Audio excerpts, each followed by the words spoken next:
It's time for 41 is the Mic, a weekly Chiefs podcast with Nick Jacobs of KSHB 41 and Matt Derrick of Chiefs Digest. 41 is the Mic starts now. Welcome, everyone, to a very special episode of 41 is the Mic. We are very happy today to have Mike North, NFL Vice President of Broadcast Planning, with us, the man behind it all when it comes to the NFL scheduling. And there's nobody who knows it, more about this that has been doing it longer than Mike. He is the guy behind the curtain. One of them. One of them. I know you got a whole team, but truly appreciate you joining us, Mike. Happy to do it. I love talking about this stuff. I love talking to people that care about it, which you two do. So let's jump right in. Nothing's off limits. Fire away.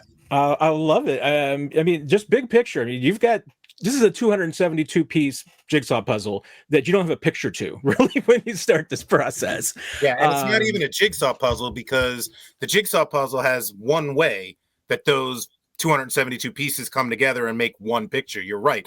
This is more like a Rubik's Cube. Like, if you change this piece over here, you're affecting that piece way over there. And it's hard to get your mind around, a stadium block in Chicago in week 5 leads to a 3-game road trip for the Titans in weeks 14, 15, 16, or a choice on a Monday night football game in week 9 somehow prevents you from getting to the right doubleheader game for CBS in week 3. It all is interconnected.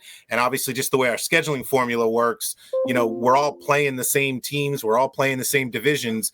You move one game and you might have to move 20 or 40 or 80 others just to put the puzzle back together. So it's never like you're driving towards one specific goal. It's really more just searching an infinite solution space and hoping that the options that you're stumbling across are leading you closer and closer to what you think you want, or what your boss wants, or what the boss wants. At the end of the day, it's all got to cross Commissioner Goodell's desk, and he's certainly not shy if he doesn't see something he likes. So it's a constant battle, really, all day with the computers, with the software, with the hardware, trying to react to things like free agency or the draft, because the picture changes every day, and it is sports. None of us know anything, so you hope the crystal ball is clear in May, but season doesn't even start for 4 months, and the games with playoff implications in December don't get played for 8 more months. Like, we got a long wait to know how good we ended up guessing at some of these games. We'll see. You mentioned that, and just big picture off the top of your head with looking at the Chiefs schedule. You've got the 7 primetime games. 5 in the first 8 weeks is a little unusual. There's another 5 games that are in that 325, 330 window. It's basically nationally televised. So Chiefs are kind of a tentpole on the schedule each week. Yeah, I mean, you guys are getting used to this, right? It's been a long time since every game was noon on Sundays, right? This is what happens when you have success. This is what happens when you win every other Super Bowl. This is what happens when you've got a, generational quarterback and coach. Doesn't hurt your tight ends dating the biggest pop star on the planet. Like, the Chiefs have become, pop culture phenomenon. And for a lot of years, it was the Dallas Cowboys and everybody else, as far as it was in terms of, NFL viewership opportunities. Chiefs are there now. The Chiefs are there. Eagles and Lions kind of knocking on the door. So it's almost like a reset of everything that we've come to know and we've come to expect when we build schedules now. Of course, the flip side is a lot more mouths to feed, a lot more national windows, a lot more partners, more streaming partners, doubleheaders on Monday nights, 9:30 a.m. Eastern time games in Europe. Like, there's just a lot more to do. So you end up kind of going to that well over and over again with these same teams. And I know we joked about it, but at least the Chiefs aren't playing all 7 days of the week this year. We've relied on them very heavily the last couple of years, and having them playoff relevant down the stretch and making deep runs in January makes the schedule makers look really smart 8 months later. We'll take it.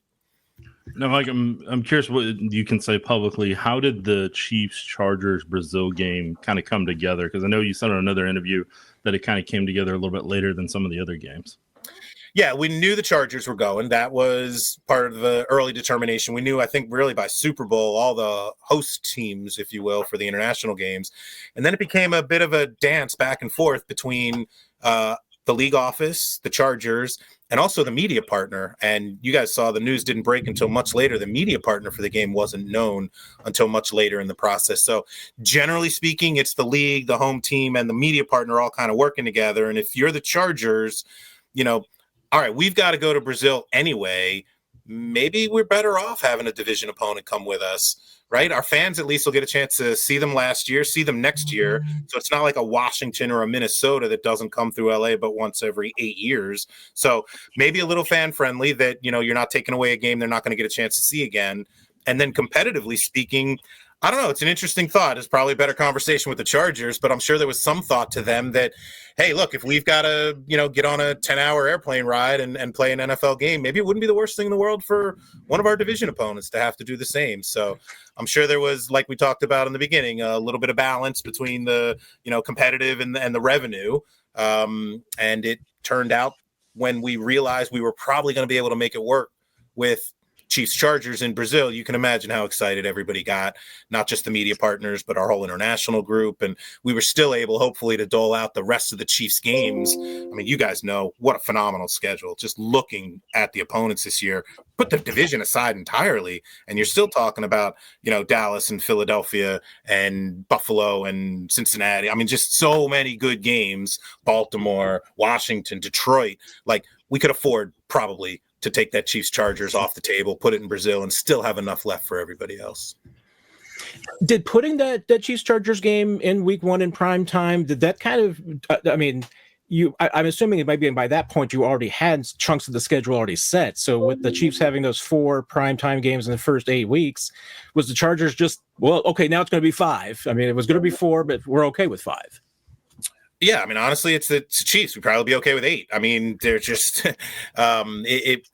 we don't really look at the international games. I fully acknowledge it's being played at night and it's in prime time and it's going to air in the States in prime time. But, a trip to Germany when you guys did that a couple of years ago, that to us is still a prime time game also, even though obviously it wasn't being played at prime time. So, it's less about prime time and more about national television windows. And obviously, as you mentioned, the Chiefs are in a lot of them, whether it's the standalone primes, whether it's Christmas Day, whether it's the 3:25 Central Time, big Sunday afternoon games.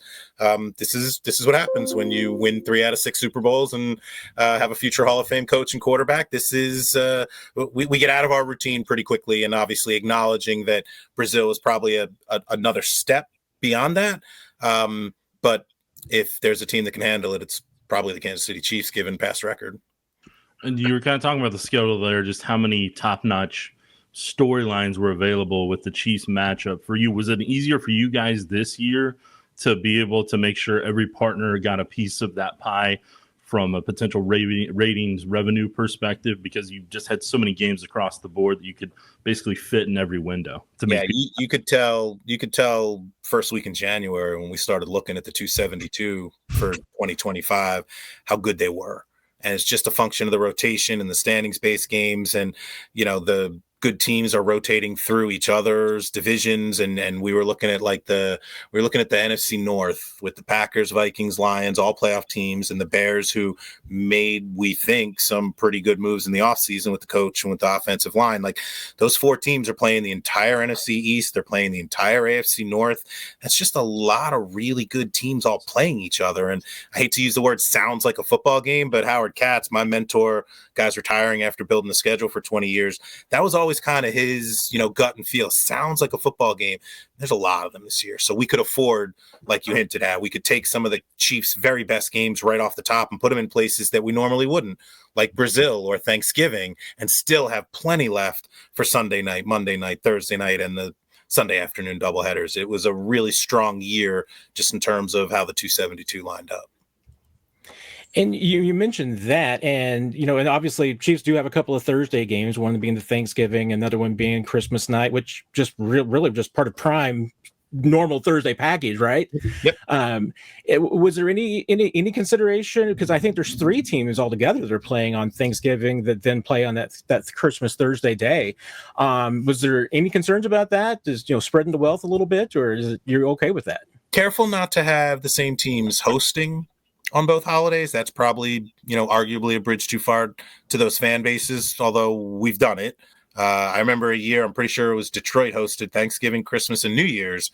And it was because we were trying to get like Barry Sanders against Terrell Davis on Christmas. Like, sometimes the games just warrant bigger windows. And yeah, it's a challenge for the fans, but we've become such a part of the culture, just a staple of Thanksgiving.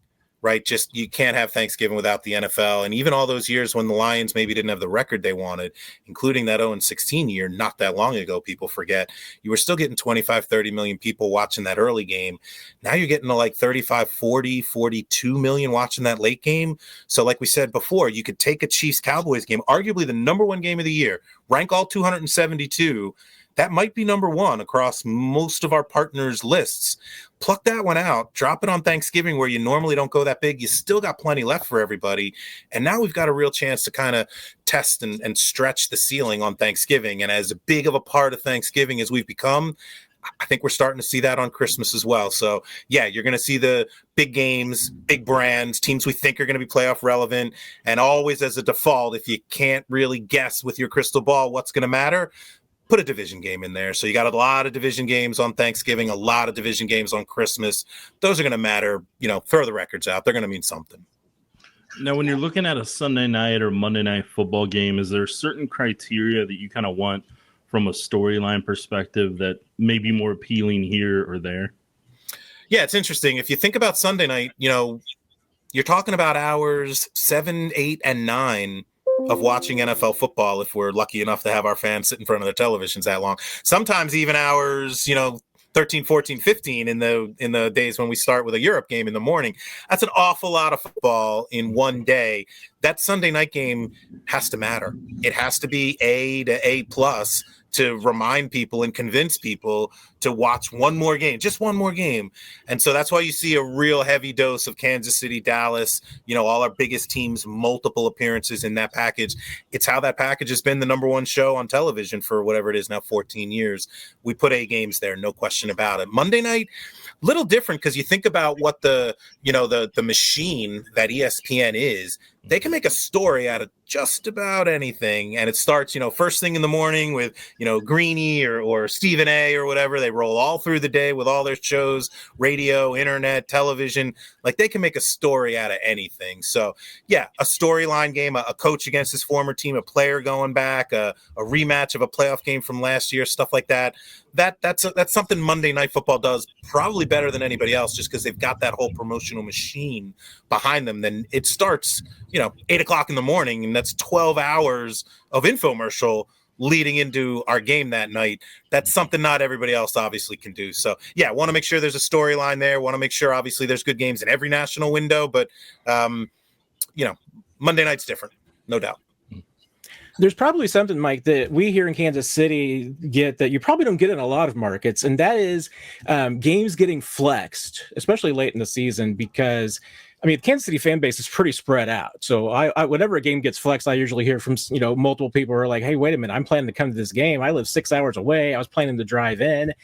Are the Chiefs maxed out as far as flex games this year with the 7, or could they still end up with more primetime games? One more. We always try to make sure we keep every team in the league still with one more. And maybe you use it in week 18. Remember, you guys played on that Saturday of week 18 a couple of years ago. I think you were looking to stay alive for a 2 seed or something like that. So it could be the Saturday of week 18. It could be Sunday night of week 18. It could flip from CBS over to Fox if Fox needed a few more stories to tell on week 18. If there's room somewhere in December for a flex move, there is still one more Chiefs game available, and we'll use it strategically. Obviously, hopefully we guessed right and the games that we scheduled in big windows, are still big by the time we get there. But if not, you look at a game like I think you guys play Tennessee down the stretch. Like, what if Tennessee's frisky? What if Tennessee's hanging around 500? Maybe that Kansas City Tennessee game deserves just a little bit more attention, just a few more eyeballs. So there's always that one more for every team that we could still get to if we had to. Now, I will bring up one of the games because it did surprise a lot of people. Is going to be the Chiefs Jaguars on Monday night. And I looked at the Jaguars schedule. I believe that's their primary primetime game. It is. What else was involved in making that decision that was a good Monday night game early? Yeah, there's a couple of things.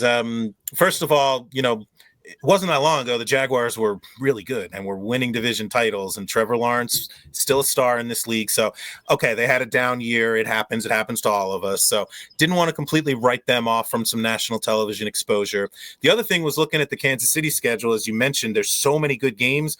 We didn't want all the primetime games to be at home. That's probably not fair to the fans. They shouldn't have to turn out every week at night. And to your point about the fans driving 3 hours, 4 hours, 6 hours, that becomes a really late night if every single home game is in prime. So we needed some primetime games for the Chiefs to be on the road. You look at the road opponents, some of them kind of lent themselves to 4:25 on Sunday afternoon, still the most watched window. But we actually had the Jaguars game kind of earmarked relatively early in the process. And it only got a little more interesting, obviously, when they made the big trade on draft night and went up and got the Heisman Trophy winner. So, the Jags fans or the fans across the country, probably won't get to see the Jaguars until this Monday night game. What if Travis is playing both ways? What if he's doing great? What if he's a real interesting story for the first month of the year? Boom, well-timed, prime time. Here you are against the perennial Super Bowl contender, Kansas City Chiefs. Let's go ahead and measure ourselves up against the best. So the Jaguars were excited for it. They've always got that London trip in there, which kind of monkeys with when they can and should host primetime games and where their bye week falls and all that kind of stuff. So knowing the Kansas City was going to have 2 Mondays, getting one of them in nice and early and getting it against Jaguars, we were willing to do that, open-minded to it, considering it before the draft. Felt even a little better about it after. Mike, how does timing also play into putting these games on the schedule? Because, we were making our predictions beforehand and, felt pretty comfortable that, obviously Chiefs, Giants, biggest TV market and the biggest draw, it's got to be in a big window. And then Chiefs, Eagles, another game. But it felt like those needed to be early in the season, made sense early in the season, me at least, because, one, you don't want injuries to mar a Chiefs, Eagles game. And the Giants have been struggling. Maybe you don't want to be a 3-win team against the Chiefs late in the season. I mean, so it made sense. Those both games, how much does timing and choosing the spots for those games matter? Yeah, a lot. I mean, you're thinking about all 272 matchups and you're trying to get, it's a silly term, but I think about it as MFV, maximum fan value. How do you get maximum fan value out of each of the 272? And to your point on the Super Bowl rematch, like you get that game in early, it's a Super Bowl rematch. Everybody's remembering what just happened a few months ago. You wait until mid-season and it's like, okay, yes, it's a Super Bowl rematch, but that was a long time ago by now. This is who they are today. And if you save that game all the way for December, like we did a few years ago with that Bengals Chiefs game, we saved it all the way to week 17. And by the time we got there, Burrow was hurt and it wasn't what we thought. You didn't get maximum fan value out of that asset. So getting the Super Bowl rematch in early felt like a good way to kind of cash that chip in, make sure everybody still found it to be relevant. And again, like we've been saying all along, there's so many good Chiefs games. You could have put Baltimore early. You could have put Philly late. You could have saved Buffalo for later. You could have moved Washington early. They got a tough schedule. They got a lot of really good games and a lot of really good teams. We almost couldn't do any wrong with that one. The Giants, like you mentioned, a Kansas City at the Giants, a 1:00 Sunday afternoon game going to 15% of the country just doesn't feel like the right use of that asset. So get it in early. Who knows what Russell Wilson does there? Maybe they're a little bit more competitive than we thought. They've got 2 games out of the gate, the Giants do, against 2 teams that they played. I think they're 4 games total last year, all 1-score games. So I don't think the Giants are going to look at this schedule and think, holy cow, we can't compete. I think they're going to look at this schedule and say, let's get a couple wins under our belt and be ready for Kansas City to come to town late September. Now, Mike, the thing I know every player talks about what they look at is the bye week itself. And so how do you balance that? Because I know you said once you move one thing, the puzzle changes 18, 20 different variations. How do you guys go about trying to ideally fit that for each team? Yeah, some of it is random. That's a terrible word to use when you think about how much thought and energy and exercise goes into this process. So I shouldn't say random, but there's a bit of that. The truth is, we've got the earliest possible bye, week 5 now. You shouldn't have that year after year. We've also got the latest possible bye, week 14. No team should have that year after year after year. So there's some movement relative to where your bye has been in recent years, and we want to make sure it kind of balances out across all 32. You look in things like the international games, whether you're going to get your bye immediately after an international game or not. There's other long trips. Some teams have longer trips domestically than they do for an international game. So you want to make sure the bye can be used there to kind of ease some travel burden. You've also got to think about, like you mentioned, you got the multiple short weeks here. So you're getting an extra 10 days after Thanksgiving, an extra 10 days after Christmas. Those are 2 rest periods. I'm not sure they should be too close to each other. I don't think the bye should be too close to either one of them. right? If we had a week 13 Thursday, a week 14 bye, and a week 17 Thursday, that means weeks 1 through 12 are just straight through with no breaks. So trying to manage every team, if we can, to get that 1 or 2 break periods a year, spread them out from each other. And if you happen to have multiples, spread them all out from each other, and just kind of keep an eye on where it's been and where it might be in the future. And, there's always something that somebody's going to complain about. Somebody's got to get a week 5 bye. But if you had it last year, you shouldn't have it this year, and find a different reason to be disappointed in your schedule. Mike, I heard you talking about like the mini bye week and playing on a Thursday and having like 10 days, and that there's not necessarily any data that says that there's significant difference between that and the regular rest. How much does the rest deficit? I know like Warren Sharp talks about, and there's some data out there, as far as this extremes that teams have in rest data. Does that play much into the schedule, or is, and obviously some of that can be affected by just one game throwing off a team's kind of rest deficit? Yeah, look, I know Warren has his pulpit, and look, he's not wrong. No two ways around it. Like, we can all do the math. We all see the numbers. But you think back to a couple of years ago, and you think back to the teams that had really the, arguably most onerous rest disparities, if you will. San Fran was one of them. They went to the Super Bowl. I think the Chiefs had something like 5 games in a row where they had a negative rest disparity. The Chiefs went to the Super Bowl. The Eagles had a rough stretch. They made the playoffs. I think the Rams were the second worst team in terms of total negative rest disparity. They made the playoffs. We haven't found that smoking gun yet that says negative rest disparity over X many days or weeks is competitively unfair. If it did, you got to figure Vegas picks up on it, and that hasn't seemed to happen either. There's also been a big difference in this league. You guys know your coach was, 10 years in a row without losing coming out of his bye week? Like, there was something about coming out of the bye that really was arguably competitively unfair to the other team. It's shifted now. It's not like that anymore. Whether it's the CBA or whatever it is, the players are out of the building for 4 days. They come back after their bye, and they've got to kind of ramp back up again. They get out of their routine. I think the numbers go the other way now. Like, it's almost a competitive disadvantage to be coming off your bye week. So, yes, it's a factor, as is everything else. Is it a disqualifying factor? Obviously not. We've played schedules with some pretty big negative total rest disparity numbers for some clubs. When they go to the Super Bowl, kind of tells you it probably didn't hurt them that much. Now, Mike, I'm curious on this front. Whenever when networks are potentially going to try to ask for a game, or, is there any actual protection, and is there a certain limit on protection of a game? Nope. Only one vote matters, my man, and that's the commissioner of the National Football League. So when we look at, every week of the year trying to figure out the right, use of each of these 16 games, if we're lucky enough to have 16 of them, we'll do what we think is right for the fans. And if there's a game that we thought was going to matter more in prime time and it just didn't, probably not doing those two teams any favors, not doing the fans any favors, not doing the broadcast partner any favors.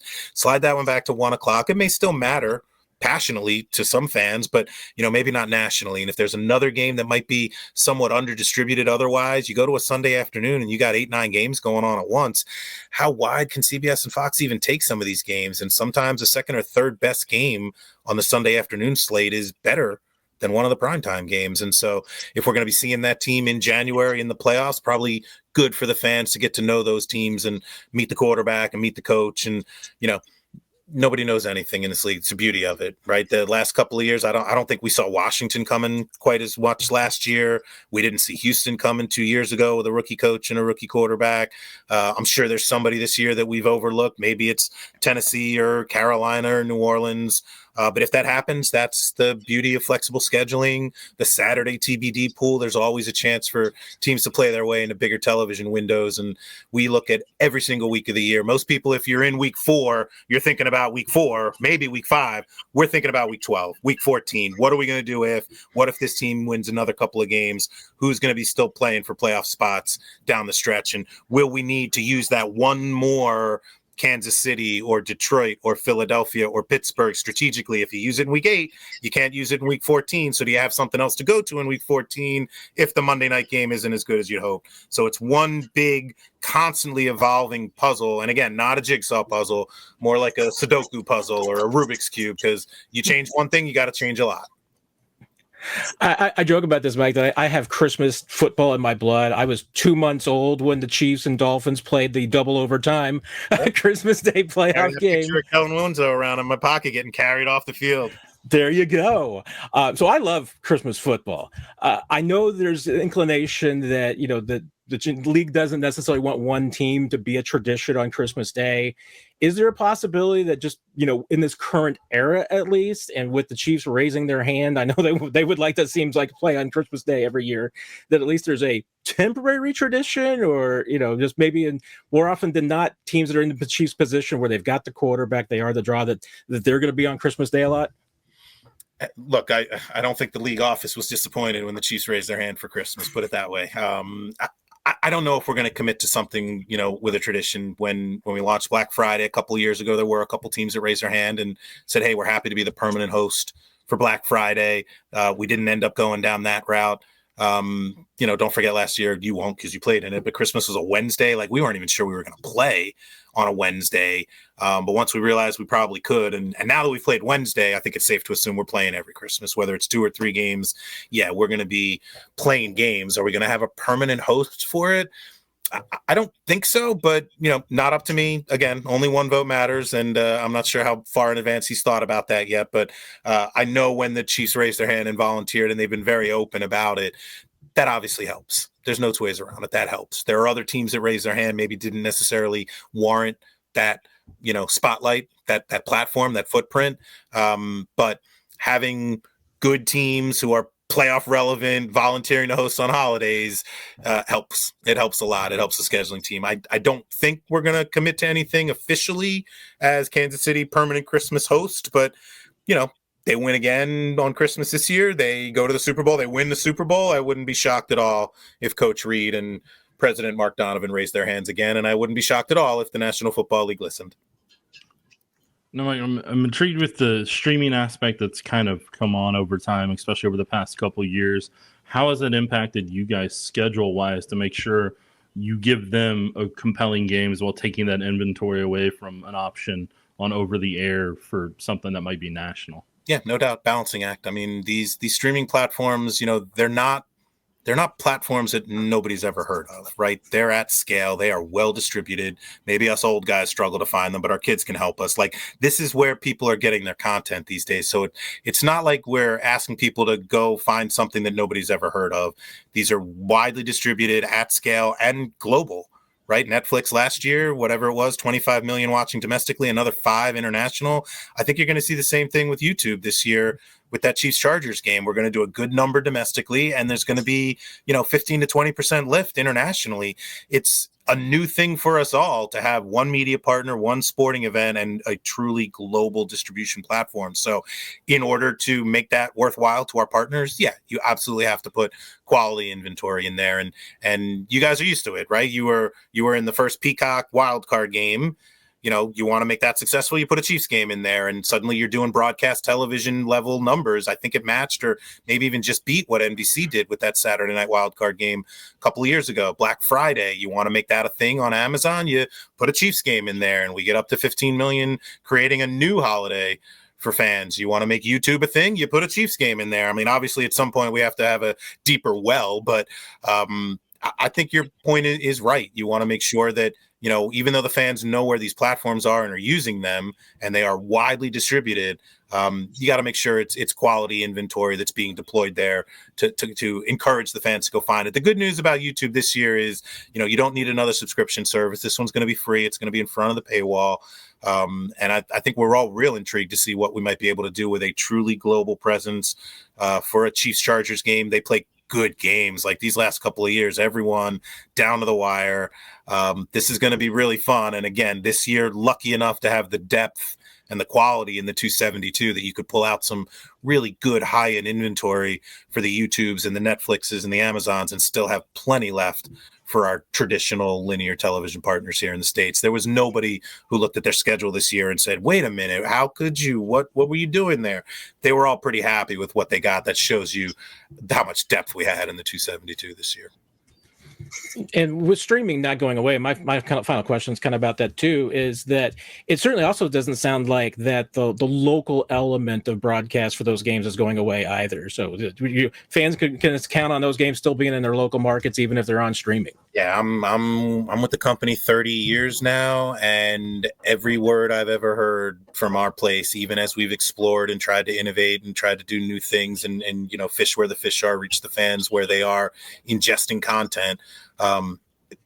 Never heard anything other than, and all of our games will always be available in the competing markets on free over-the-air television. So even for this YouTube game, there will be an over-the-air partner, ESPN over-the-air partner in Kansas City, Christmas night on Amazon over-the-air partner in Kansas City.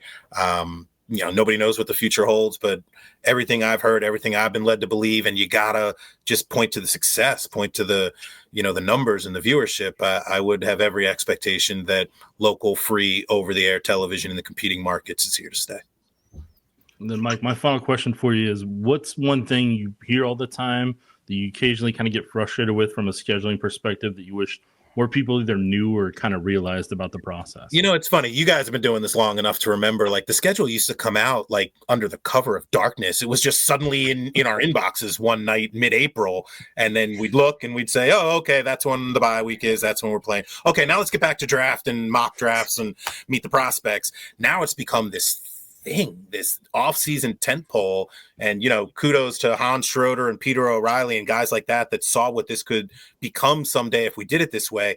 As such, I think we've kind of lifted the cloak. I don't think there's a whole lot of secrets anymore. I bristle a little bit when people really think that there's a conspiracy theory and the league just had it out for us. Oh, it's because we did this, or because our quarterback said that, or because our coach didn't do the interview. They had it out for us. No. Nothing could be further from the truth. Most schedules that we consider, they don't die for television reasons. They die for team reasons. They die for competitive inequities and things that, this pursuit of the almighty dollar or the pursuit of every ratings point. Like I said in the beginning, there's a line we shouldn't cross. And when you look at all 32 teams, weeks 1 through 18, as though you're the coach or general manager, and you see something that this just isn't right. I don't care that this projects to do 4.7% better in terms of overall viewership. There's a line we shouldn't cross, and everybody's super sensitive to that. We've got a very senior football person in the room with us, Dawn Aponte, looks at every schedule. Obviously, everyone is across the commissioner's desk. We talk regularly with Rich McKay and the competition committee, always wanting to make sure, like we were saying, if rest disparity were a thing, we'd know. And we'd adjust for it. If a 3-game road trip were a thing, we'd fix it. Like, we haven't really found those things yet that are like, this is the bright red line, don't ever cross it. So anybody who looks at the schedule and thinks, yep, I knew they were going to stick it to us, they hate us, quite the opposite. We love everybody equally. We love all 32 exactly the same, and we root for all 32, and nobody's too happy on schedule release day. Hopefully nobody's too disappointed. Everybody gets something, nobody gets everything, and if you're a little disappointed, well, that's probably where you should be. Everybody should be just a little disappointed in us. That's a good schedule. Well, I got to test, Mike. I mean, watching this team my entire life, there's a direct correlation between winning and getting the best places and times to watch your team, and losing and having 16, 17 noon kickoffs. Yeah. Look, this is what comes with success, and the good teams, you can see it. I mean, you guys are, I don't want to use the D word, dynasty, but you're kind of in the middle of a generational run right here. And if you can hold on for a few more years and kind of ride the quarterback through his prime, like, this is a true test, right? The whole league, everything we do is built really to prevent this, right? We draft in reverse order. We do free agents in reverse order. We have a salary cap. Like, we make the schedule harder because you play harder teams, and surely in non-traditional windows. Like, everything we do makes it harder and harder to have sustained success. And when you do, that tells you something. And yeah, we are certainly happy to come along for the ride and make sure the fans get a chance to see this kind of once in a lifetime moment in time. And let's see how long you guys can ride it. Well, we're extremely happy to have you along for the ride, Mike. Thank you very much for joining. It's been a pleasure. Anytime. Mike North, Vice President of Broadcast Planning for the National Football League. I truly appreciate you, Mike. Hope we can get you again. Anytime. You've been listening to 41 is the Mic, presented by KSHP 41, your home of the Chiefs and Chiefs Digest.